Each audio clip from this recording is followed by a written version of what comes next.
I'll come to the park around in a minute. I'm joking. Okay, so I'm gonna do another. I'm gonna do a scan tool review on this Veris D7, or it's a Verdict D7. I'm sorry. It does exactly the same as the Veris Edge and the Zeus, for the most part, except it doesn't have a 4-channel. So everybody keeps saying, I keep seeing it all the time. I had somebody come out and give me a demonstration, which I don't like. I think if you're going to buy a tool that you have no experience with, you're just dumb. So, and since I've dealt with Snap-on in the past and their platforms, that's why when I bought it for myself, I was okay with it. So if your shop's using the Snap-on, if your shop's using the Launch, an Autel, a Maximus, whatever you're using, and you're comfortable with it, then buying an upgraded one, that's what you gotta do. So right now they say, I'm gonna talk about this while this is going on. I actually originally had an Ethos, same amount of information. It still works. I use it for quick scans. It's a legacy now, so it's not really worth anything. And this is the scope. It's a DDVM, but it also has the capability of going into a 2-channel scope. It's just harder to see, you know. It'd be good if you had good eyes. I don't. And plus, since it's Bluetooth, it goes right to the monitor. So right now, what I'm going to do is I'm going to turn it on. And we're going to get see how long it takes, because these other guys are like, oh yeah, quick. It's not about being quick. It's about usability. So okay, so it's coming on right now. This is the scanner itself. It's just got a docking station, which gives me the ability to, let me say, to have a printer and everything already connected to it, so I don't have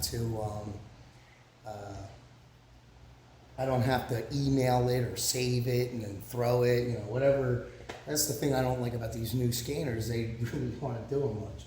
So right now we're almost, I don't know, not even 20 seconds. It's loading right now. Once it gets into that mode, it'll actually go up here, because then the computer's on. So now the computer's on, and it does take a little bit of time. You see that now? Right now it's up. I put this on here so I don't see it, because it doesn't, so I don't get confused when I'm reading stuff. So I'll keep trying to look down there. So now it's up, and we're just waiting for the diagnostic part of this to come up. Like you can see, make sure. See, yeah, it's coming up right now. So I don't know how long actually that took. I think right now it's been almost a minute. So 60 seconds for it to come up. It's not really too bad. So a minute and a half, everything's up and running. Let's just say you can read the counter on the things. And I guess in some cases it does take long, but once it's on, it reacts exactly the same as the other one. I was told about a year ago that they were going to stop making this, so I should have bought a Veris Pro. Here, they stopped making the Veris Pro. They started pushing towards the Edge and now the Zeus, and then this one. Now this one is only $7,000.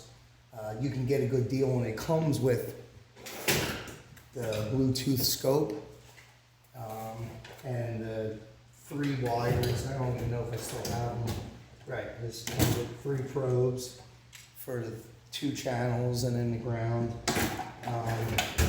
This one does still work. I have all my ignition, so I use these because when you go into this or you're using it, it'll actually give you guided component tests. So let me just hit this desktop out real quick. So it's a full screen. There we go. Oh, let me come over here.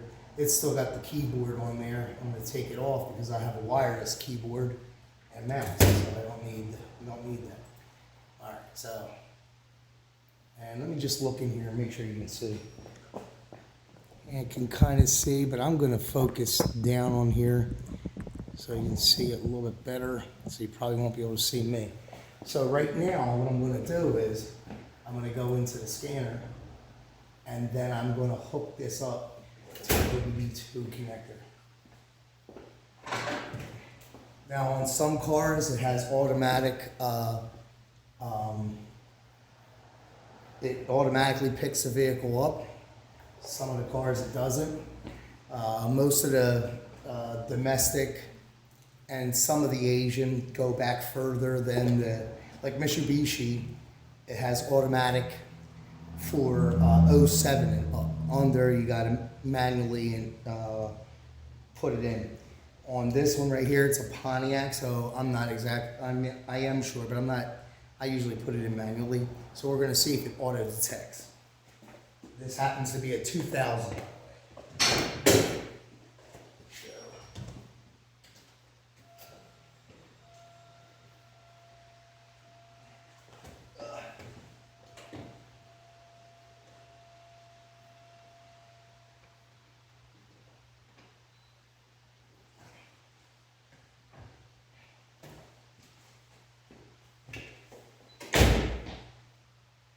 Alright, so I put the dongle in there and I'm going to go to Pontiac.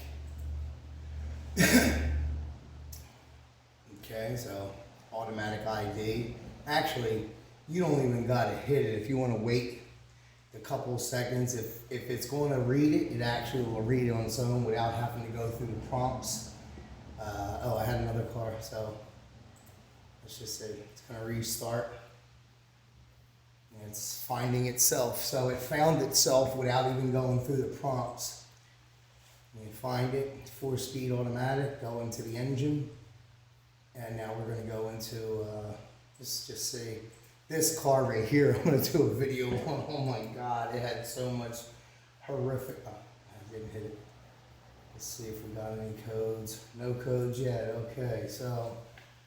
And then what's nice about this is same thing on those other vehicles, on some vehicles anyway, on those scanners, you just go into generic, you go into readiness monitors to see if they're set. I still got to drive this car. This car is done, but not done until you set the monitors, because then you don't know if there's anything else in the system. So right here, boom. We're automatically, so I know I got 3, 4 not ready, so it's still got to be driven.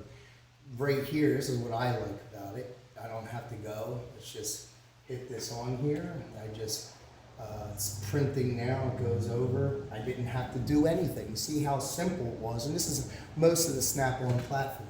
So I can get out of here. It'll print it on its own. What I like about this, on at least the update, it started doing this where now once you're in the system, you go right here to vehicle information, it comes over. Now like you can see, it automatically has the vehicle in here, the information you can go into, and I'll show you in a minute. You put in your tech notes, technician, vehicle color if you want to, status, this vehicle is complete. The customer's name, license plate, depending on how you want to do it. I don't normally put it in there. Right now it has no codes in there. So like you can see, when we come over here, it's already printed out my my readiness monitors showing that, you know, I got 1, 2, 3, 4 not complete. Now if I want, then I can print out here. Oh, I go over the print my my invoice, and it automatically does it. You don't have to send it nowheres. Okay, so it makes things a lot easier. So the technician actually has the information over here. So I'm going to get out of this real quick. Okay, so I don't really need any of this, but I'm going to show you a little bit. Now this is on the front of here. We can go into the vehicle history, and then these give all the vehicles that you've been working on are all in here. It's pretty self-explanatory if you want to get rid of some of them, like, you know, you have all these extra ones because you don't want to have all this crap in here. So boom, I know that Mazda, it's Mazda, I don't need them. I go through intermittently and just get rid of this stuff. less information, less crap on here means the faster it works. Boom. Just simple and easy, man. It's really easy. I'll say now what we can do is we can come in here. Just say we had a code. I come in here, U.S. domestic 2.4. Come in and say I want to check the fuel injection system, which this car had a lot of fuel issues. I want to check the idle air control. It gives me description. Now I know the other one now this is in the tool. This is in the tool. This doesn't go away. It's always in the tool. And then when you get an update, it adds if there's any extra in here. So this is okay, you got a 4-pin. So you know you got your battery battery negative, battery positive, So, and this is what it's telling you is how to test it. So here you go, you got throttle actuator control. It gives you the location or the best test point. Same thing the other one's got. And then on here, if there's a specific test towards this, since there is resistance on here, you can check the resistance. Idle air on, disconnect it, test the red and black test lead to the idle air control motor winding terminals, which would be here. So you would go boom, boom, and test it. Now this is where it comes in awesome. So I'm going to hit view meter. There it is. So right now it's not up because it's not on there, but so we're going to go to Bluetooth, right? Now the scope is attached. There's nothing really to be, I think it's F1. You can wait a second. And it will give you the prompts so you can let's see, come on. There we go. Just gotta find it. And sometimes it takes a second, sometimes it doesn't. So let's just see our resistance on here. We'll test something.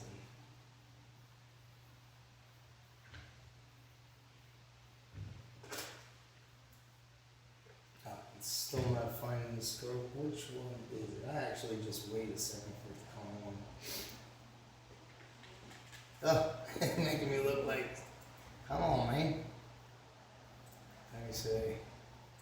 Sometimes, man, Bluetooth. Come up. Scope's not found. You better stop it. Is it? I'll always forget. Let me see. I think it's F1 finds it.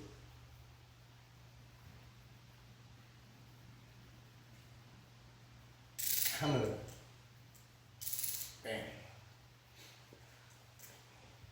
Find it. I wonder, you know what? It's been so long since I used it, I gotta make sure. Yeah, it knows it. Because it's paired to it. Okay, so here we go. Now it sees it. Alright. So now it sees it. So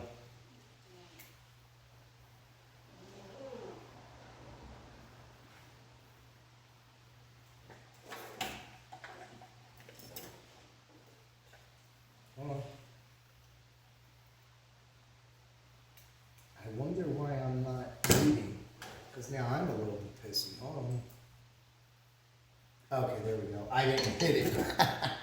It's been so long. Do I want to calibrate it? Yes.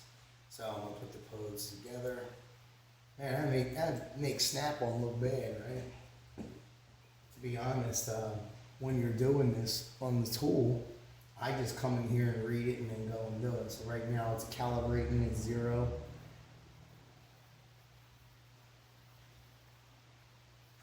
And bam, now we're good. So I'm gonna come off. I'm actually gonna do it on the little part right here.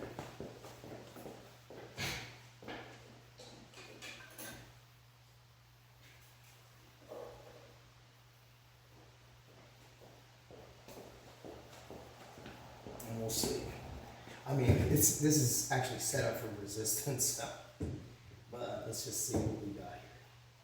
I'm gonna hook in here.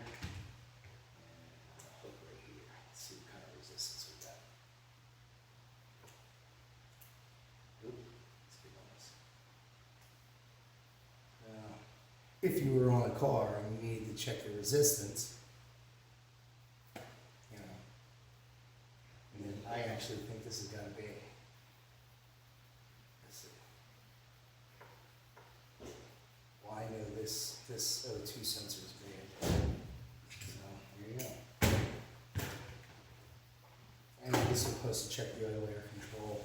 I should have hooked it to that, but anyway, I just don't have time to be doing this right now. I'm actually in the middle of something else. But you can get the starting sys, check the battery, your voltage drop test. You know, you're gonna hook up the positive, negative, you're gonna check it, bang, bang. Voltage drop test on the starting system.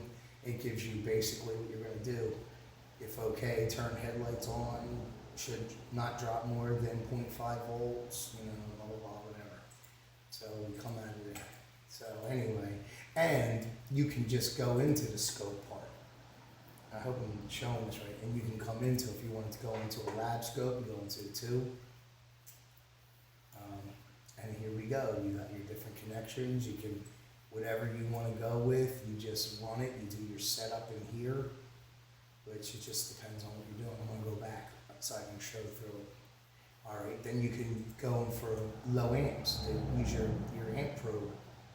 And here's another thing. Okay, so a lot of people don't realize, okay, so it's got all this, but you could come down here, or, I'm sorry. Yeah, let's go back. We're going to come into here. Oh. In here. And we're going to go into this, and it's going to give us top menus. These are just features that it has. So power user test. Now it's going to go into current probes, and it'll give you the testing, select the probe. So you can use a generic probe, or you can use the older low amp probe, or the newer one. The D is the newer one. So you can use other tools on this. So you got your dual, this is your CAN bus system, blah, blah, your crank and your CAN. Here you go. So if you're going to run into here, this is actually gives you a good waveform, a sample waveform for your crank and your CAN position sensor. And it tells you everything you need to know right here. I mean, for the most part, for this tool. And the best thing about it is the scope. I mean, you can go into the meter part of this, the lab scope, or wherever you're going, and you can configure your own.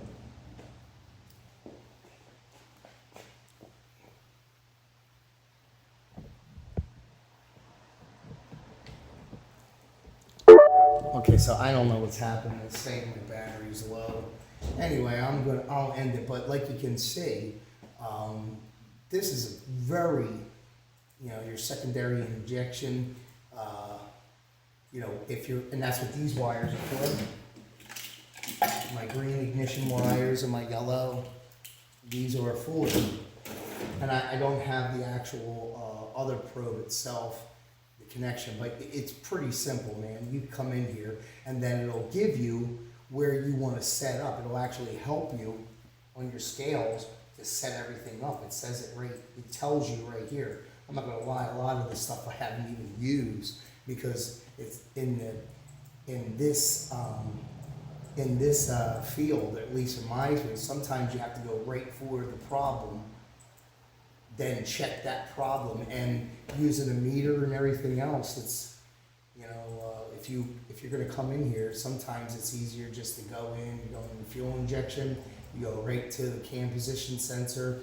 It gives you a frequency, it gives you your signature, and these are all user friendly, man. I mean, you don't really, and on some of them, on this one, because this is an older vehicle, but you get area up, so you'll get a good reading, good sample right here, already on there. Then you hit the meter, boom, it comes up. It's already holding itself. You go to the meter, and then you're right here. You stop it for wherever you can hook on your. You come up here with the data, so you can get your minimum. You set up your voltage. If you wanted that's at 20 volts, you can come over, set up traces. Oh wait, no, set up units. No, what am I doing, man? Exit. we're gonna come over. We got our cursor so we can set it up to where we want it to be. Show, right? However the distance is on where you want it. I mean, I don't really get into, I'm not gonna lie, I don't get into using all that because, you know, I don't have the time. But if you were a technician, I test everything to the point of failure. So if there's something and I can get a resistance test on it, I'm not gonna go through all this. I'm gonna test the component. This right here gives you that ability. If there's, after that point, I never replace a part unless I know the part is bad.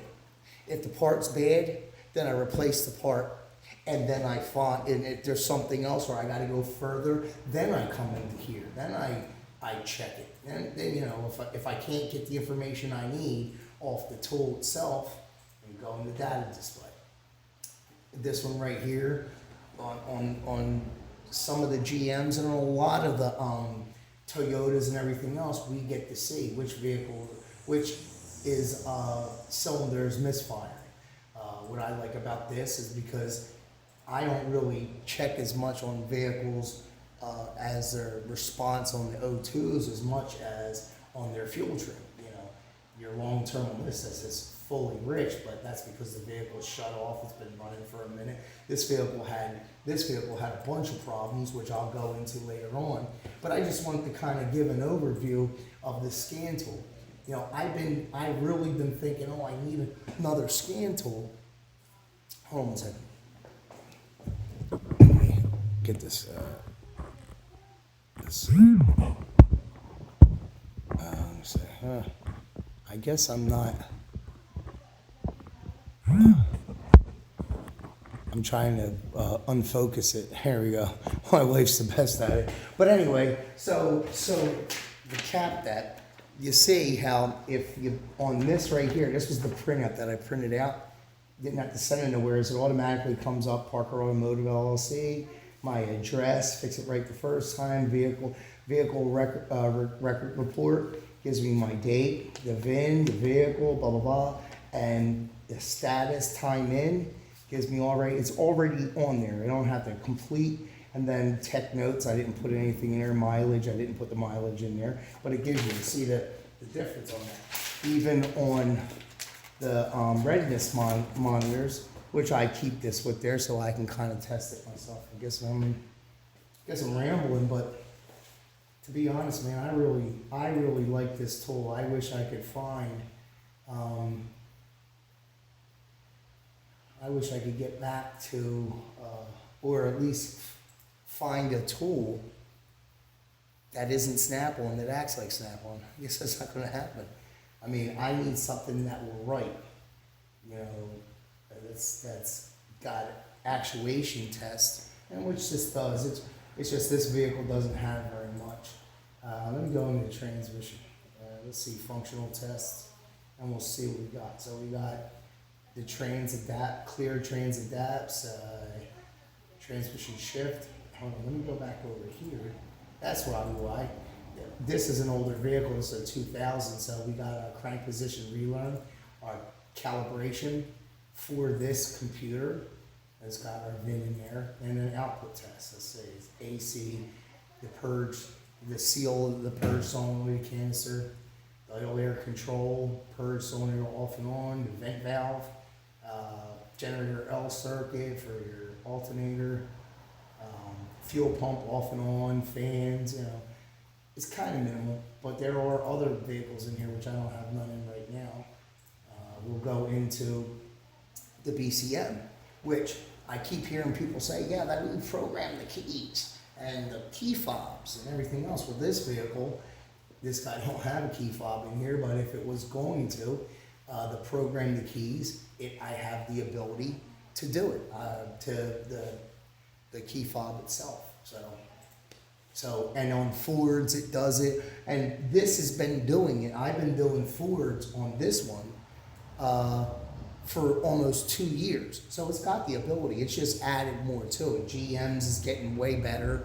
I don't do a lot of key programming or fob programming, but when I do, this does it. So all that being said, if you're looking for a tool that's versatile, has everything under $8,000, this might be the tool you're looking for. Actually, I'm selling myself on it. You know? So let's see. And yeah, it's a regular computer, so I mean, I can get online with it, but to be honest, that's what I got another computer for. Why would I want to load everything into a tool so that I got to wait? And I don't care what anybody says. This what I'm making a movie on is actually a notepad. So, and there's only so much you can put on there also. So it is what it is, man. I don't care whether it's Android based or not. It's got to be suitable for you. This does everything I need it to do. I know I ramble a little bit, and I apologize for that. I'm always in a rush. That's one thing about being in this business is you're always kind of in a rush. I don't got other guys working for me, so I got to pretty much do all this myself. There's probably someone else calling.